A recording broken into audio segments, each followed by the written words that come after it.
sekalian, kita ingin membaca kembali dari 1 Samuel pasal 1 ayat 1 sampai 28. Saya pikir kita harus baca seluruhnya supaya kita mengerti secara keseluruhan maksud dari firman Tuhan ini. Demikian firman Tuhan, saudara-saudara sekalian, saudara-saudara seiman, kita bersyukur kepada Tuhan kalau boleh mendapat waktu untuk merenungkan bagian firman Tuhan ini. Secara khusus saya sudah berikan temanya adalah bermohon dan bersyukur. Saudara-saudara sekalian, kita memang lagi dalam kondisi bermohon kepada Tuhan pada saat ini ya. Kita sedang meminta Tuhan bekerja apa hal yang sedang kita minta kepada Tuhan. Saudara-saudara sekalian, kenapa saya pilihkan bagian ini mengenai kisah Hana? Apa yang terjadi dengan dia? Saudara-saudara yang terkasih, yang terjadi dengan Hana begitu jelas dikatakan oleh dia. Meskipun dia mengasihi Hana, dia memberikan kepada Hana hanya satu bagian, sebab Tuhan telah menutup kandungannya. Ternyata Tuhan sendiri sudah menutup kandungan Hana. Bukankah ini menjadi suatu masalah? Bukankah ini menjadi suatu problem bagi Hana untuk menjalani kehidupannya? Kita tahu bersama saudara sekalian bahwa kalau kita belajar perjanjian lama, kalau seseorang tidak mempunyai anak, maka inilah salah satu aib yang sangat besar ya.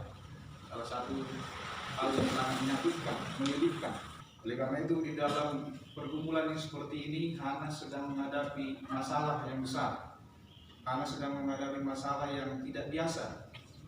Ya, apalagi karena setiap tahunnya mereka harus mempersembahkan kurban bakaran ke rumah Tuhan bersama-sama dengan Penina yang punya anak-anak.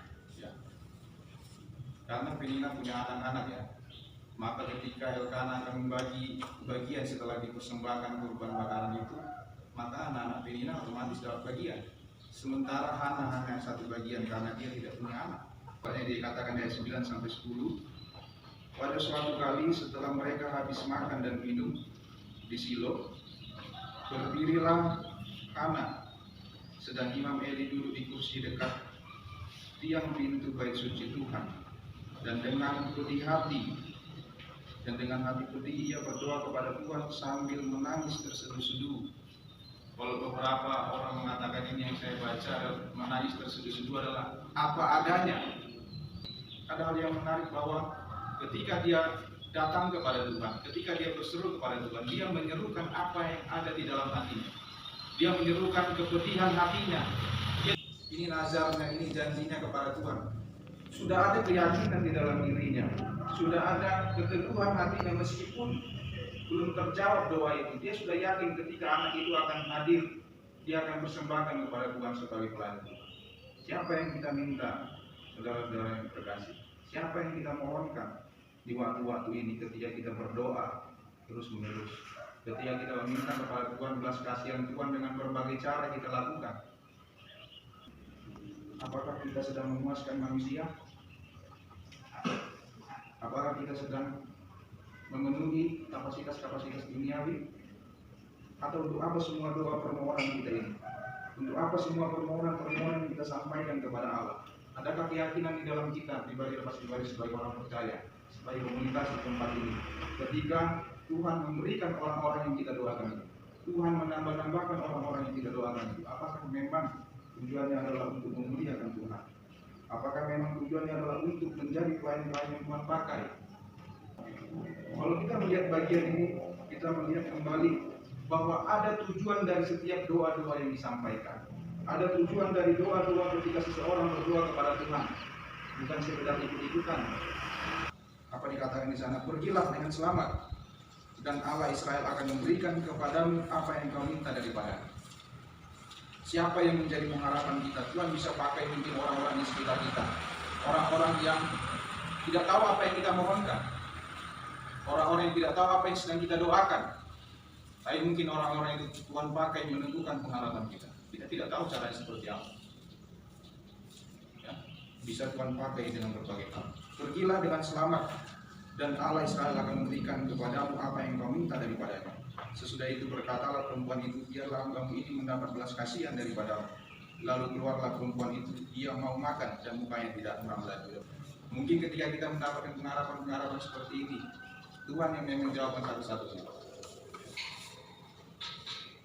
Dia mulai yakin lagi, dia mulai beranjak dari pergumulan-pergumulan ini masuk ke dalam keyakinan yang baru yang dia lihat dari perantaraan orang lain.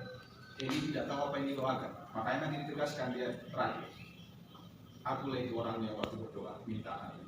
Imam Eli nggak tahu apa yang didoakan, tapi Imam Eli memberikan keyakinan, pengharapan yang Tuhan berikan melalui orang lain. Kita melihat jawaban doa itu nyata. Ayat 19 dijelaskan di sana. Keesokan harinya bangunlah mereka itu pagi-pagi, lalu sujud menyembah di hadapan Tuhan. Kemudian pulanglah mereka ke rumahnya di Ramah. Ketika Elkanah bersetubuh dengan Hana, istrinya, Tuhan ingat kepadanya. Ini ya, kata kuncinya. Tuhan ingat kepadanya. Adakah kita berhenti berdoa sampai Tuhan mengingat kita, memperhitungkan kita? Sampai Tuhan memperhitungkan doa-doa yang kita sampaikan kepadanya, doa-doa yang kita mohonkan kepadanya secara khusus di tahun ini. Kita bukan tanpa tujuan buat seperti ini ya, puasa, berdoa, biarlah Allah yang sama, Allah yang mengingat akan doa-doa kita, Allah yang mengingat akan pedih hatinya kita. Kalau demikian doa sudah dikabulkan, pergumulan sudah dijawab, maka rasa syukur pun tidak bisa dilupakan. Kita melihat ibu bapak yang terkasih, dikatakan di ayat 24, setelah perempuan itu menyapih anaknya, dibawanyalah dia dengan seekor lembu jantan yang berumur 3 tahun, 1 eva tepung dan sebuyung anggur, lalu dihantarkannya ke dalam rumah Tuhan di Shilo. Waktu itu masih kecil betul anak-anak itu. Ada rasa syukur. Kalau para ahli mengatakan ini ada korban biasa, korban yang biasa dipersembahkan seperti setiap tahunnya, tapi ada juga korban syukur.